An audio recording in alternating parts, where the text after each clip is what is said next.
sports family. I'd like to welcome the media, the fighters, and our partners at UFC to the MGM Grand. This weekend will be one for the ages as we close International Fight Week with two fantastic championship battles. The UFC 189 event promises to be extraordinary, with Conor McGregor battling Chad Mendes for the interim featherweight title. In addition, fans will watch champion Robbie Lawler as he makes his first title defense against Rory McDonald in the co-main event. I'd like to extend a special thanks to Frank and Lorenzo Fertitta, Dana White, and the UFC staff, Bob Bennett of the Nevada State Athletic Commission. And once again, thanks for being here. We look forward to seeing you Saturday night. And now I'd like to introduce Dave Scholler to the podium. Thank you very much.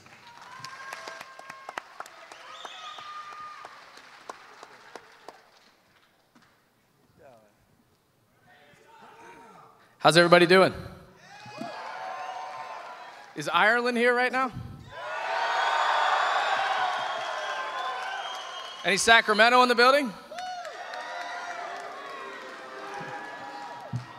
Thank you all for joining us here. I apologize, Dana's not going to make the press conference, so you're stuck with me. A couple quick notes. Excited to be here today for UFC 189. Don't forget, Sunday, immediately following UFC 189, we have the Ultimate Fighter finale. And International Fight Week also features the UFC Fan Expo. Hope you guys have all downloaded the app on your phone so you can keep up with our current schedule. With that being said, let's get to the first question. Hey, John Morgan, MMA Junkie, USA Today Sports. Quick questions for you, if I could. Obviously, this is not the fight we originally wanted to see, but some people are saying it's maybe a more interesting fight now because stylistic. Can you help us understand from a business perspective the metrics and things that you guys track? What has changed, either positively or negatively, since the fight changed? So you've seen our ticket sales. Our ticket sales are now at $7.1 million. So congratulations to all you guys making this the biggest event in the history of the UFC for Las Vegas and United States. Our pay-per-view pre-buys, John, are through the roof. This is on pace to set big records. And in addition to that, all the metrics that we use, web traffic is up double and triple in most instances over the next biggest event this year and last year. So this is a big, big event. And then we have over 16,000 fans expected into the arena on Saturday. Sunday tickets are selling well, and we're going to have a record crowd at the Expo. Can you help us understand, obviously Jose is not here, some confusion. It just seems like there were some doctors' reports saying he had a broken rib, some saying he didn't have a broken rib, and there seems to be this feeling maybe the UFC was trying to get him to fight with a broken rib to protect, you know, the integrity of this event, that sort of thing. Can you just help us understand what happened and how this all went down? So let's start here. Jose's health and safety was always number one, and it always is with all of our athletes. So any rumors or social media that you see that we're forcing Jose to fight is categorically false. The bottom line is there were difference of opinions in the actual x-rays and scans that were looked at, but the bottom line was it was a significant injury, and Jose decided that he couldn't fight, and that's understandable. Obviously, again, his health and safety is first and foremost. He had a serious rib and cartilage injury, and I know he's going to be watching Saturday night. Thanks, David. And last thing, I know we're here to talk about this weekend's events, but overnight we saw some social media posts, I think, regarding Travis Browne. Yep. Can you give us an idea of, is the UFC looking into this, what you know about it, and is anything being done at this time? Sure. So I'll actually read a statement regarding that matter. UFC is aware of the social media allegations made against heavyweight Travis Browne. The organization requires all athletes to act in an ethical and responsible manner as mandated by the UFC Fighter Code of Conduct policy. The UFC will not tolerate domestic violence or any other violation of the policy. However, every athlete is deserving of due process. In this situation, as with any official allegations, will be duly reviewed and thoroughly investigated by an independent party. As a result, Travis Browne will not be participating this week in International Fight Week activities, and we'll regroup as soon as we have more. Thanks, Dave. I appreciate that. Just real quickly, if I could, for the fighters, start with Conor. Conor, obviously, Chad is getting a lot of credit for stepping in on short notice, but you're also, taking an entirely different stylistic fight on short notice. Just want to ask about your mindset and the decision process. How much of the 2,400, 2,500 Irish fans flying over here coming to fight, how much did that factor into your decision to take a completely different fight? My mind is absolutely bulletproof, solid as a rock. I am number one. So if you are number one, who gives a shit if number two steps out in place of number three? At the end of the day, I'm number one. So it makes no difference who is standing across the octagon from me. I will win. And of course, as you said, the fans that have come over here, you know, to make the trip from my home city to here to Las Vegas is a once-in-a-lifetime trip for a lot of people. It takes a lot of sacrifice and a lot of saving up. So, of course, I was going to show up and compete regardless of who was across from me. That's why I was willing to take the 155-pound fight, the 170-pound fight, whatever fight was available, I was going to take a fight. So I am happy to be here, and I am happy to be representing my country on this stage. I am happy to be giving the UFC a $7.1 million gate because it is me who is giving them this gate, nobody else. Realistically, Dave here shouldn't even be up here. I should be on that podium. I should be standing right there. That should be my spot, and Dave, maybe you should sit here because it's me who's at the bringing all this. $7.1 million gate, highest numbers every time. We have superstars singing us into the octagon. Who do you think got that? Me.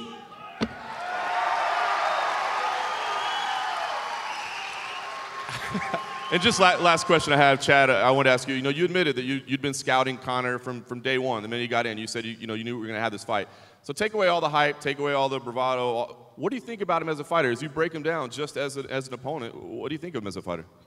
I mean, in my opinion, Conor is a very one-dimensional fighter. He's a long southpaw stand-up fighter. He doesn't have wrestling. He doesn't have jiu-jitsu. You wipe all that hype out of here, I'm going to get in there and destroy this dude. Bottom line.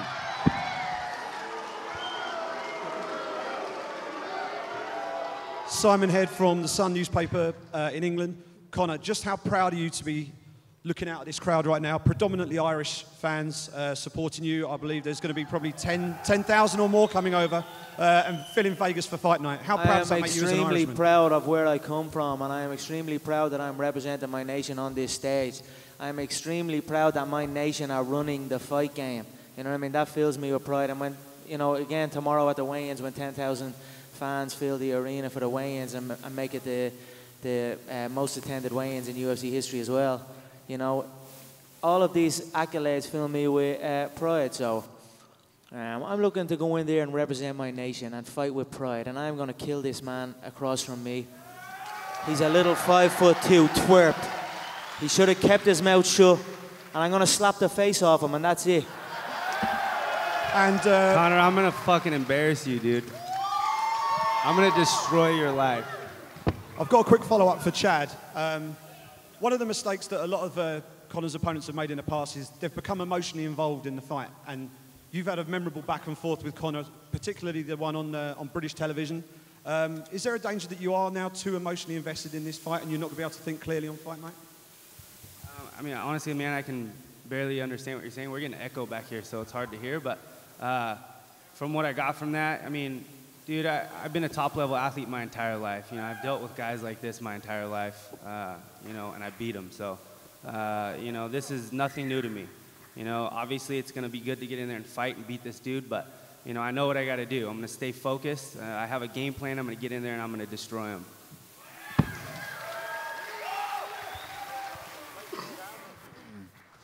Question for Conor here. This is Ariel Helwani. Conor's, thank you.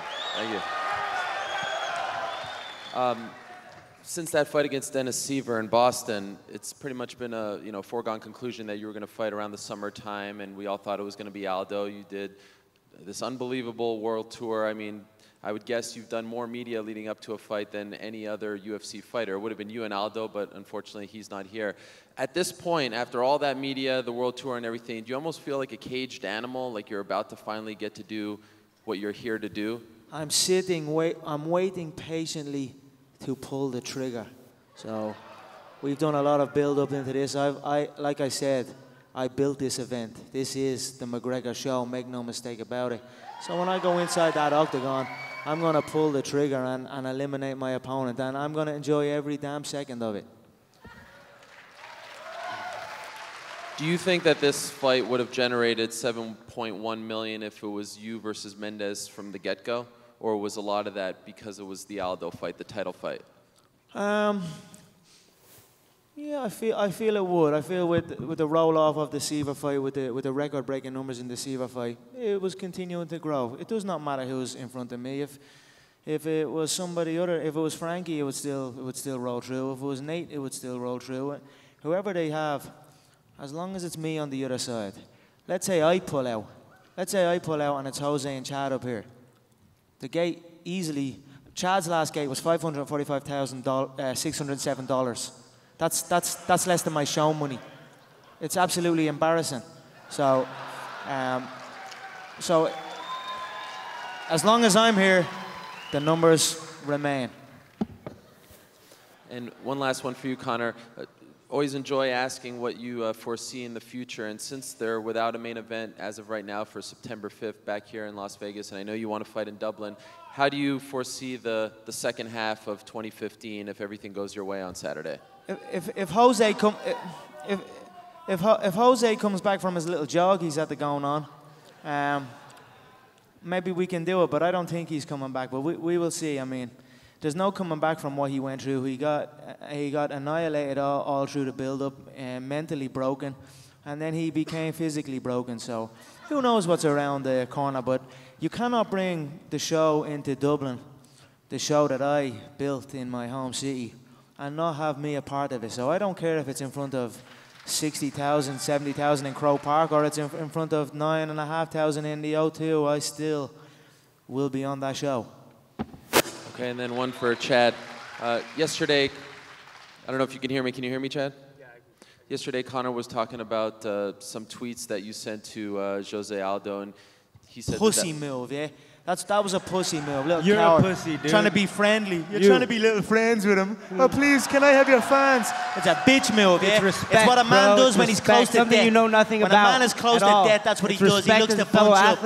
When a man is close to death, that's what he looks to do. He looks to buddy up. Keep talking. He looks to buddy. I can't even understand what you're saying. Well, my question was, why did you send those tweets? What made you do that? It's about respect. I knew that there was going to be a ton of Brazilian fans here. These guys want to see me destroy this dude, and I'm going to do it.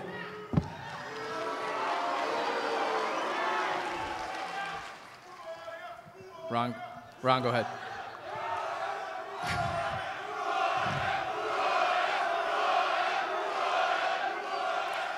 Hey guys, Ron Kruk with Inside MMA on Access TV. Let's start with Conor. Conor, there have been some reports that you are dropping as much as 27 pounds, maybe 20 pounds to hit the target mark at the weigh-ins. Is that accurate? And if so, is that a normal weight cut for you? I do not mess around with this game. I take this game very, very seriously. It's the reason why I have been out here living in the desert heat the last 12 weeks with a 20-strong team that I have grew up with, that I have came up in the game with. I don't mess around with this game. My weight is on point. I will be 145 like I am every single time, and I will be an absolute monster inside that octagon. You know, he's too small. He's too small. It's as simple as that. The power to go along with the precision will absolutely demolish him. You're cutting too much weight. He has a few scrambles in him, and then he will break. Then I'm going to pick him apart. Chad, I'll let you respond. It seems you had something to say, Chad. He said he looks scrawny. He's cutting too much weight. He's skinny. I'm going to destroy this dude. Chad, with that said, you can hear the fans are definitely behind on Conor. Are you kind of embracing this role as maybe, you know, the underdog and the guy that the fans are, it seems like, at least cheering against? I never pay attention to who's the underdog, betting-wise, all that bullshit. I mean, this is a competition for me. This is what I love to do. I live for this shit. So getting in there, competing against anybody, I don't care who it is, this is what I love to do. And, you know, this is awesome to be able to be a part of a card that's going to be the biggest UFC fight card in the history of the UFC. So, man, this is a dream come true for me. A quick question for Rory McDonald. Rory, do you feel that you won that first fight with Robbie Lawler? And also, what did you take away from that first experience that will help you in the rematch? It was a close fight, but you know, I think the knockdown in the third round pretty much sealed the deal that Robbie was going to get the decision. I walked away with a lot. You know, it remotivated me, most importantly. You know, refocused me on mixed martial arts, and you know, since then I've been on a roll with 3 good wins against some top contenders, and it's given me confidence going into this next fight. And then finally, one for the champ, Robbie Lawler. Robbie, will you just talk about your mindset coming into your first UFC title defense and coming in as an underdog? I'm not really worried about being an underdog. That's not what I concentrate on. I'm focused on just business at hand, going out there and destroying Rory. He's a heck of an opponent, really good opponent, but I'm focused. I've had a great training camp, and I can't wait to showcase my skills.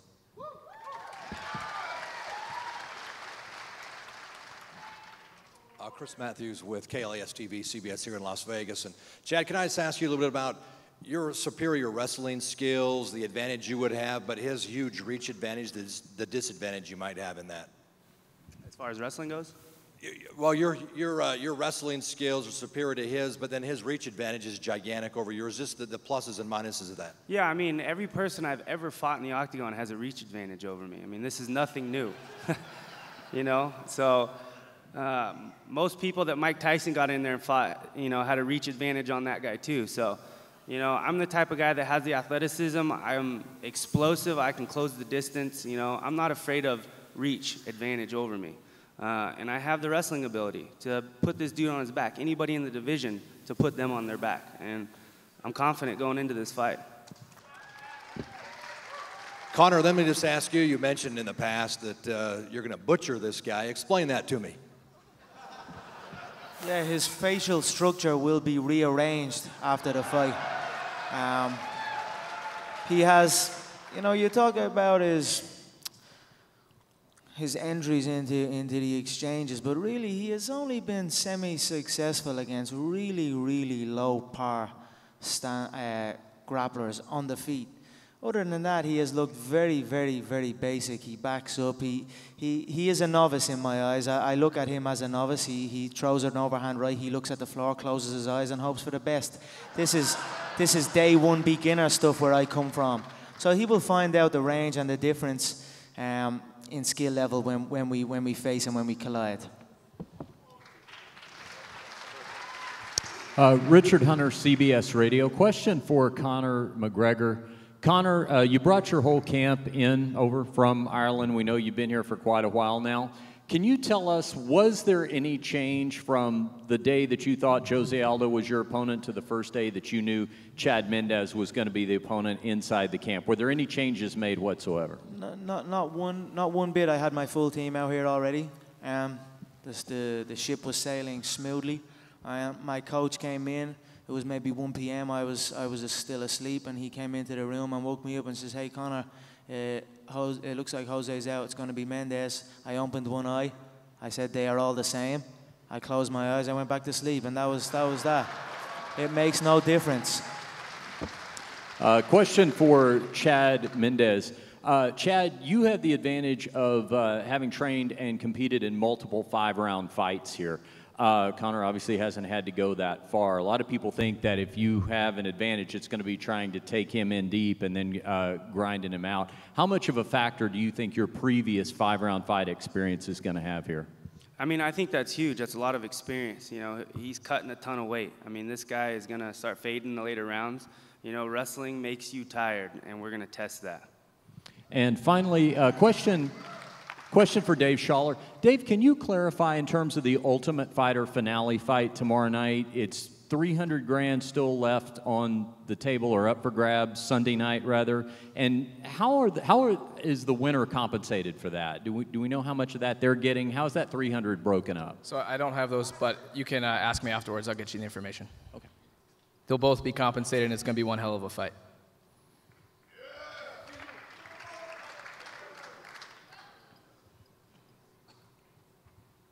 Spencer, go ahead.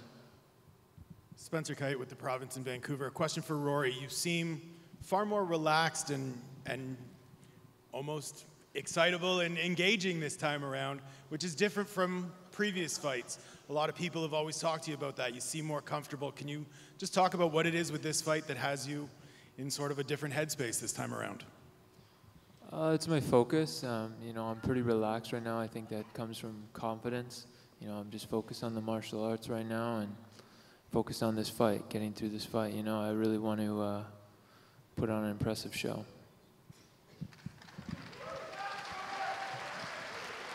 And for Jake, if I could, Jake, you got a bounce-back victory against Josh Koscheck. You guys are up there. We may as well ask you some questions. What was it for you that you needed in that fight with Josh to sort of get back into the win column and reset here heading into this fight?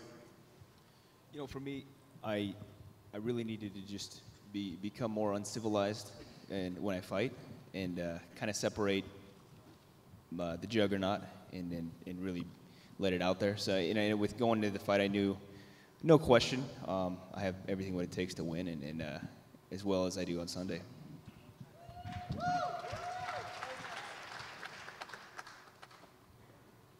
Amber Dixon, KSNV Las Vegas. My question is for Chad Mendes. Conor has a knack for trash talking. Out of all of the trash that's been talked, what's been most personal for you? What will you use to motivate you the most? Yeah, he's a black belt in trash talking. I mean, it comes natural to the dude. So, you know, this has been a fun ride going through all this with this dude. You know, I mean, this is a fight that, in my opinion, you know, like I said, you throw all that hype, that trash talk away. This is an easy fight for me. So, I'm going in this focus. I know what I have to do. He can say whatever the hell he wants to say, but you know, I know what I got to do. And what makes it an easy fight for you? What makes it an easy fight for you? I mean, he's a one-dimensional fighter. He's a stand-up fighter. That's it, bottom line. I mean, he doesn't have anything else. You know, I'm more well-rounded. I have power. I can put people to sleep on their feet. I can take you down and beat a hole in your face, and I can submit you. What else can he do? And Conor, what would your response to that be? He will do absolutely none of those things. Not one little bit of a thing. He's a rookie. He's a novice in my eyes. He's a white belt on the mat. He has no, in the grappling exchanges, he will learn as well, and then panic will set in, and then he will cower like a little girl and begin his run. But I will catch him. And the last Perfect. question. Keep thinking that, dude. Keep thinking that. The last question for you, Conor. Can you describe the significance of this fight for your country? It's a monumental occasion for myself, my team, who have been with me since day one, my country. We are running the fight game now, you know what I mean? The Fighting Irish is back, so it's a historic moment. Go ahead, Dwayne. Thanks, Dave. This is for Hyder. Dwayne Finley from Bleacher Report. You had a lot of hype coming into this, a lot of buzz building up into this tough finale that you made. What does this moment mean? What will this fight mean on Sunday for your career, and what can come next? This fight represents all the blood, sweat, and tears, all the hard work that I put in, the years that I put in, the injuries. You know, the 3 fights that I put in 16 days. This is, for me, this is my opportunity to go out there and put that final nail in the coffin, show them what I'm all about, and go out there and break them. And the next question is for Jake. Congratulations on the addition to your family. Thank you. Thank you. So, with that said, how does that change things now in your career, what you're fighting for? Now that you're a dad, moving forward in this big fight against Steven, what's that kind of mean for you right now? You know, it's been life-changing. You know, it's very uplifting. You know, I'm here for business. I'm extremely focused. I've had a lot of high-profile fights. You know, I've been up here. I'm comfortable. So, you know, Sunday, without a question, I'll get my hand raised, whatever it takes. Hi guys, Karyn Bryant for MMA Heat. Question for you. Thank you, Spencer. Conor, question for you. What's the significance? How did it come together to have Sinead O'Connor here? Was it simply that you two was unavailable? Have you always been a fan of hers? Is she a fan of yours? How did that come together? I love Sinead O'Connor's. I love Sinead O'Connor. I'm a big fan of Sinead. She is a passionate woman. Her voice is.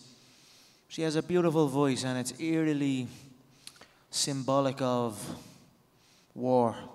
So for as long as my career, I have been coming out to Sinead, and now we get to do it live. So it's going to be a phenomenal occasion. It's going to be a bear pit inside that MGM Grand. It's going to be 16,000 Irish strong, and he will face a bear inside that octagon. So I am extremely excited about this moment. I have built this, and I'm going to go in and I'm going to relish it and dominate. And Kamaru, I have a question for you. Obviously, you know, people were watching, if you watch The Ultimate Fighter, you know that a lot of people on your team did not want you to be the one to represent you guys in the last fight. So how have you processed that? What kind of adjustments have you made, you know, since the show in preparation? We all know that Hyder's got that big punching power. So what adjustments have you made? And sort of what are you feeling knowing that you weren't the guy that everybody necessarily wanted? At the end of the day, just kind of assessing it. Initially, it's a bit hard to take in, but I mean, all through life, my dad's always taught me people are going to doubt you. Some people aren't going to believe in you. It's how you believe in yourself, and I've proven it going out. I believe in myself, and in every stage of my career, whether it's from wrestling to getting to this point, I believe in myself, and I go out there and I give it my all, and that's brought me this far. And as far as punching power, damn near everybody has punching power. If you look at the welterweight division, everybody has punching power. That means absolutely nothing. I've been hit before. In our sparring session and practice, each and every one is a pay-per-view event.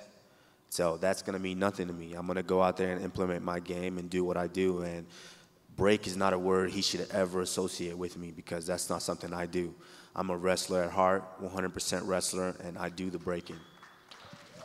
And Hyder, for you, obviously right now you've got that great benefit of having the champion in your camp preparing at the same time. How much has that helped you prepare for really what is the biggest fight of your career? Yeah, just having Robbie there with me even during the season. You know, I've always looked at him as a big brother, mentor, you know, just for what he's accomplished in his career, the mindset that he has. You know, his fighting style is something that I try to implement. You know, he's trying to go out there and rip your head off, knock your head into the upper deck. And that's something that I always try and do. You know, I'm a guy that goes in there ready to kill and prepared to die. And anytime you have that type of mentality, only great things will happen. So I'm excited for this fight, and I'm going to bring it.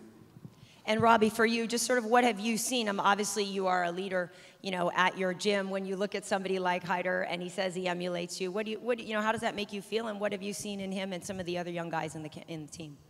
Yeah, it feels good. These guys looking up to me. But really, I'm just trying to lead by example, do the right things, train hard, and go out there and try to beat people up. So I think they appreciate me. The quiet guy doesn't talk very much, and I just go out there and handle my business and put on a great show. Great. Thanks, guys.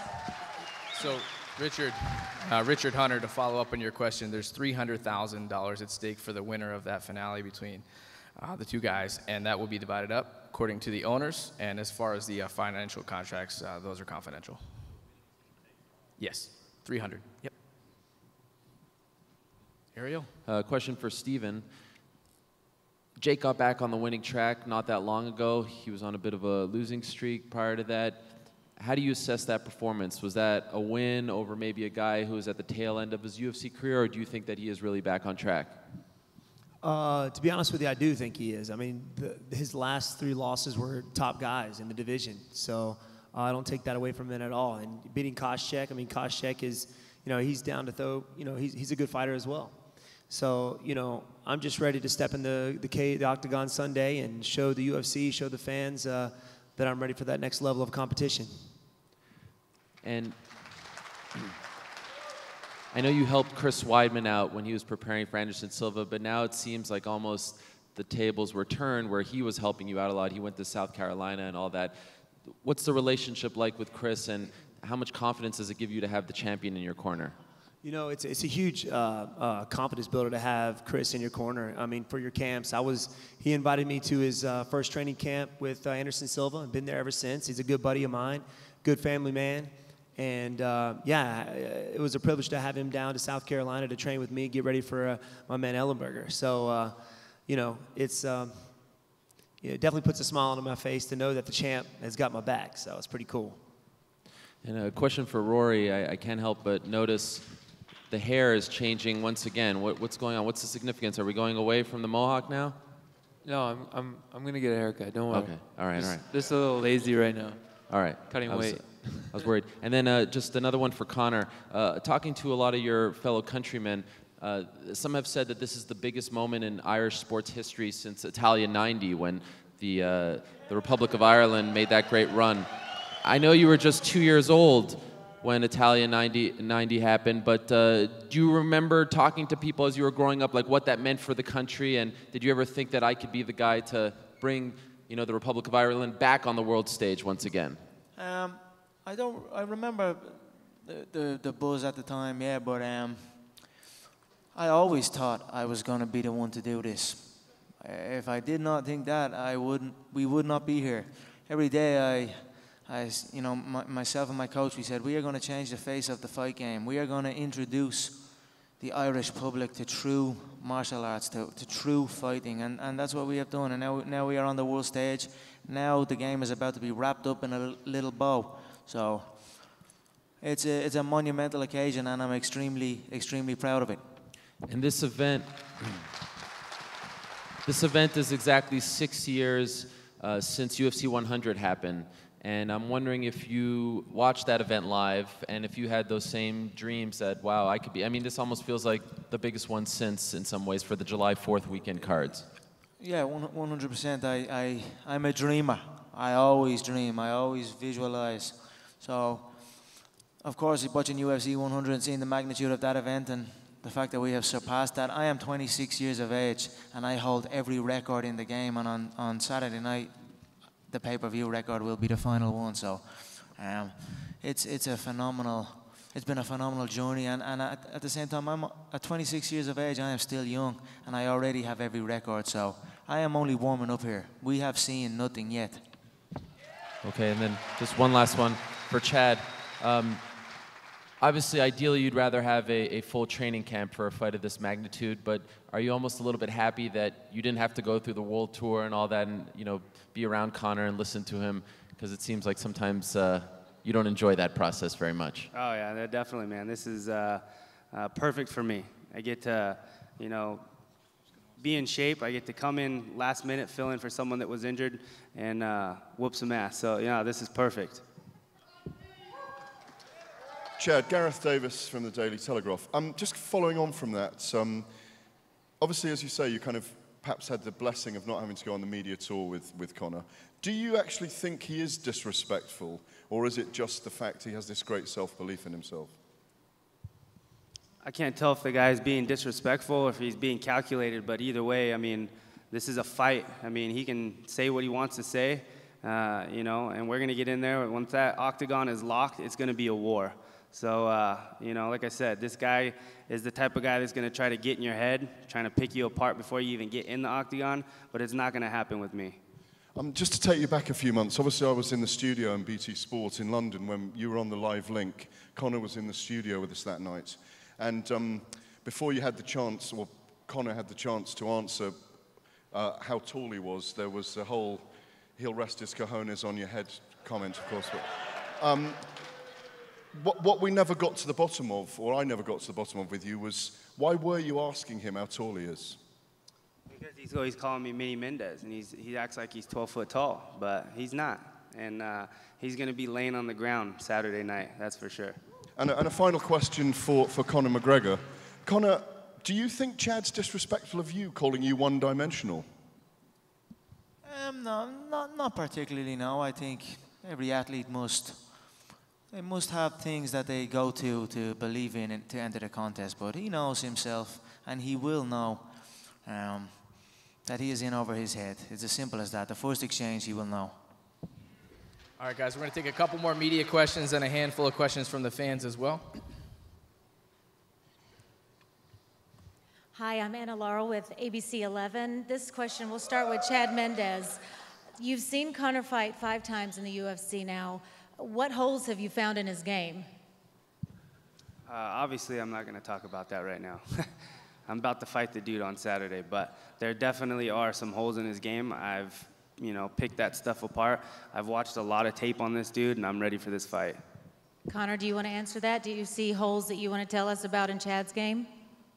I have been pretty vocal about Chad's game. I feel he is a novice on the feet. He swings the overhand, looks at the floor, closes his eyes, hopes for the best. Even his wrestling entries, I feel, are very... You know, I don't see smoothness in the wrestling exchanges. It's more of a drive, a push. And when I look at him compete and I look at him train, I see fatigue. I see inefficiency. And when that happens against me, you are in a lot of trouble. This isn't fucking yoga. We're fighting, dude. It's gonna be uncomfortable. Have you trained differently knowing you're going to be fighting Conor? What was that? Have you trained differently knowing you're going to be fighting Conor? I mean, we have guys on my team that are tall, long southpaws that can emulate this monkey over here. You know, I've been ready for this fight since the first time I've seen him fight in the UFC. You know, it's a guy I've been watching for a while, so we'll be ready. He has been sweating me since I arrived in the promotion, as has the whole division. I can't As soon as understand I you. came on the scene, everybody started preparing to fight me because they knew the king is I coming. can't understand you.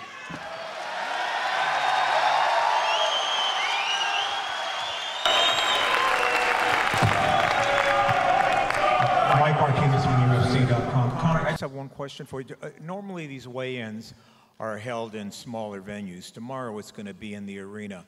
What kind of Irish crowd do you expect there? And do you have anything planned for the stare down with Chad?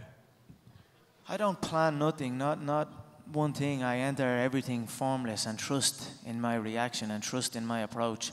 But as far as what do I expect? I expect 10,000 screaming Irish fans inside that MGM for the weigh-ins that are gonna give me that lift.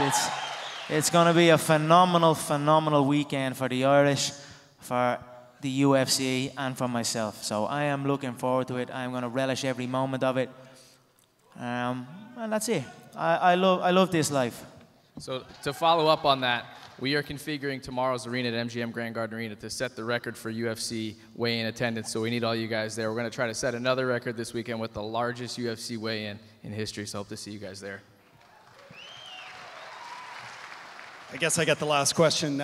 So I'd like to, number one, ask Dave, and then open it up for the entire panel. Of course, it's a massive week here in Vegas, UFC 189, the Fan Expo, and also the Hall of Fame inductions. And for us at Inside MMA, it's very meaningful as we are inducting our own Boss Rutan. He's going into the Hall of Fame. So we're very excited about that. Dave, could you first comment about Boss's induction? And then I'd just like to open up for anyone that has a comment about Boss and what they meant to him or a favorite story.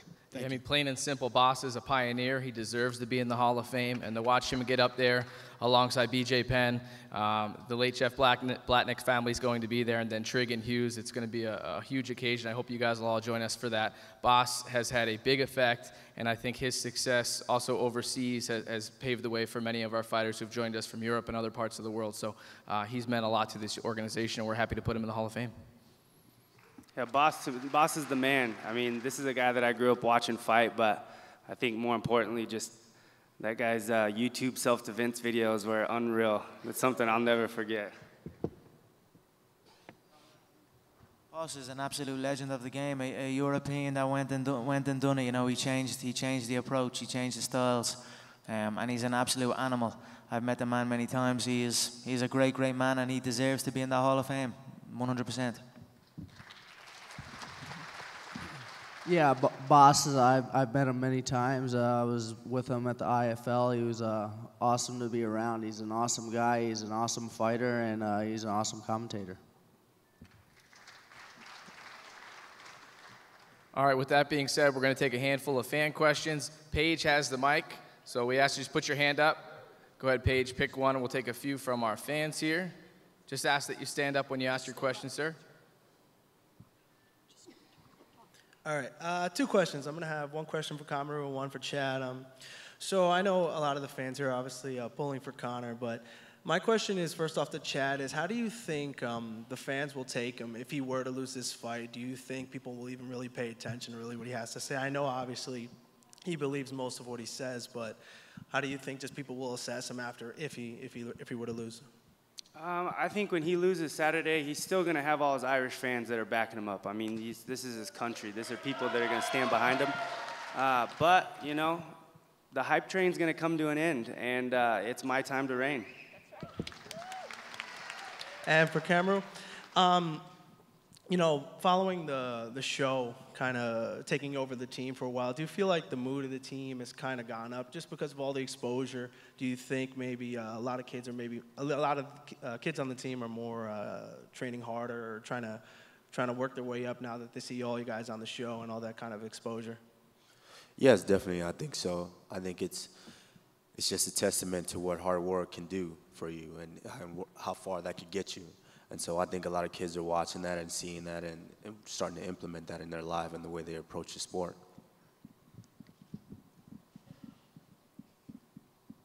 You're up, sir. Hi, for Rory, just fans from South Africa. What is your longer-term plan once you win the title this weekend? What's your longer-term plan for the future?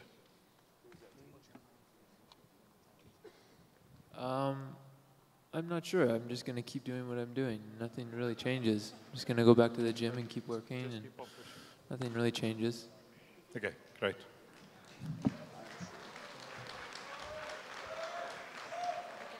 Okay. This question is for Conor. After you plan on beating Mendes tomorrow, who do you want to fight next, Aldo or Edgar? Aldo's a pussy. Simple as that. Where, you know, the Brazilians pride themselves on, you know, manning up and fight. Usually the Brazilians show up and fight, battle through. You know, if I was to jump under an X-ray machine, I'm sure a couple of little knocks and bruises would show up on me too. But I'm still here. So, I mean, it's the fight everyone wants. It's the fight we work towards. So, if he comes back from his jog, we will consider. But it will be on my terms. He will do as I say. So, Paige, we're going to take those few folks there, then we're going to move up there and move over here, and we'll wrap it up, okay? So we'll take the last ones there. Conor, as an Irish Canadian, I know that you're going to win knockout of the night. So do you see a fight of the night between Rory and Robbie? And who do you got there? Because I need to lay some money. I feel I will take the knockout of the night most certainly. The Robbie and Rory fight, both very skilled mixed martial artists, veterans of the game. It was a razor close fight the last time. I think the championship rounds will be in effect here. I think it's going to be a back and forth fight all the way to the finish. I think whoever wants it more will take it. So it's going to be a phenomenal contest, and I look forward to watching it. So you're going to let them have fight of the night then? Sorry? You're going to let them have the fight of the night? I don't really look for fight of the night because for me, fight of the night, the contest must be close. I dominate, so I take performance of the night.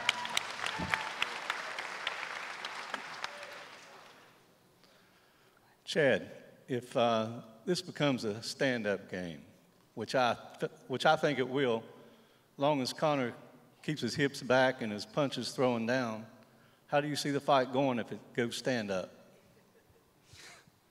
Well, first off, I'm going to have to say that I'll probably knock him out. No, we got to cut. We got to keep moving.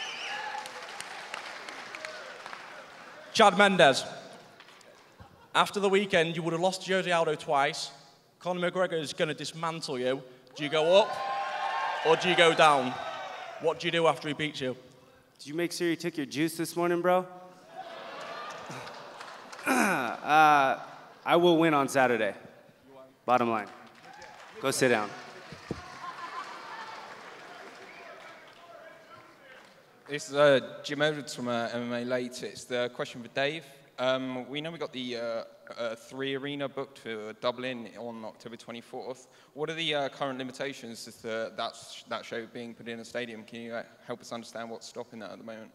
Are you asking if we have the arena or the stadium? Sorry, I couldn't Yeah, hear. no, I'm just wondering what the limitations are to putting on a stadium show in Dublin at the moment.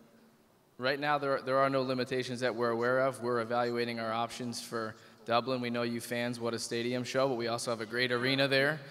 So I think in the coming months, we'll evaluate what we're able to do. And I know the guy to my left wants to fight in a stadium one day. So you Irish fans keep supporting and we'll figure it out. Conor, can you please rip Chad Mendes' head off?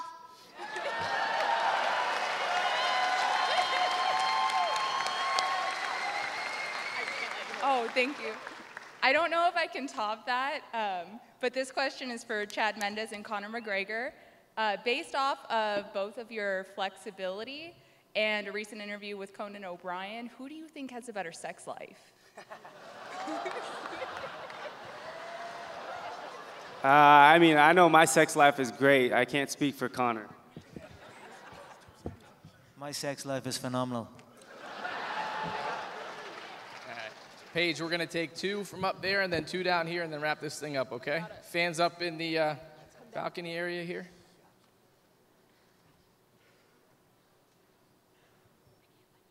Go ahead, sir.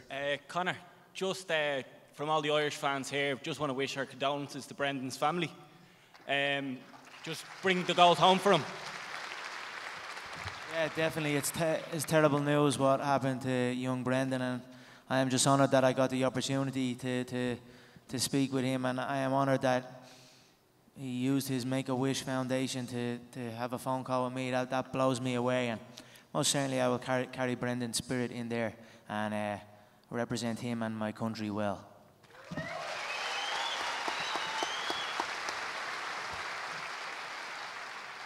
This question's for Mr. Schaller. It's in regards to UFC matchmaking. Between the year 2012 to recently, we've seen a lot of injuries that affect main events and co-main events. And I was wondering, has there been any ideas of booking, let's say, for example, the idea Ariel had, Weidman versus Rockhold, and then a top contender fight of Jacare versus Romero, whereas if the main event drops out, a top contender can take that spot. Yeah, no, we generally do that. I see your point, and I'm sure Ariel appreciates the credit. But we've been doing that for quite some time. As you saw in the instance of what's coming up here, we have Rhonda and Betch, and then you have Jessica and Misha the week before. But generally speaking, we do that. If you think back to that card we had in April on Fox, we had 2 middleweight fights at the top in that instance that we had an injury. So the other thing, as you guys saw a few weeks ago, we're working with great companies like Exos and Fusionetics to help us get out in the forefront of identifying injuries. So we realize it's an issue, and we're trying to address it. Take 2 more from over here.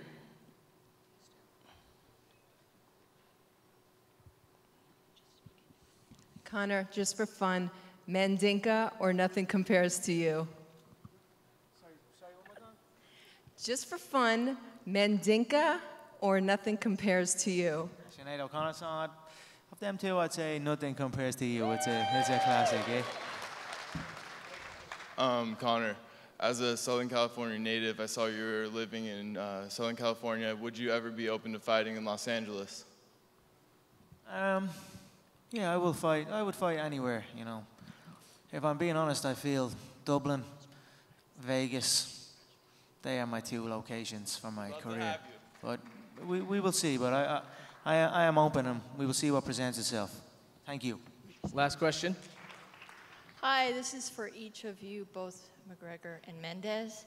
How have you directly affected your community outside the octagon through giving back or charity service?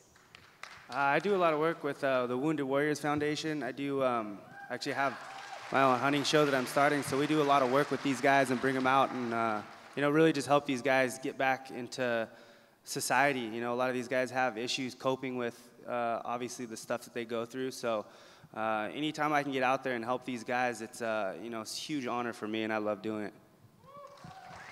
I am in discussions with some charitable organizations as well, and I look forward to giving back to the community that I came from and supporting people who were in the place I was in. So I think it's important for athletes in our position to give back. So I look forward to teaming up with some organizations and doing that.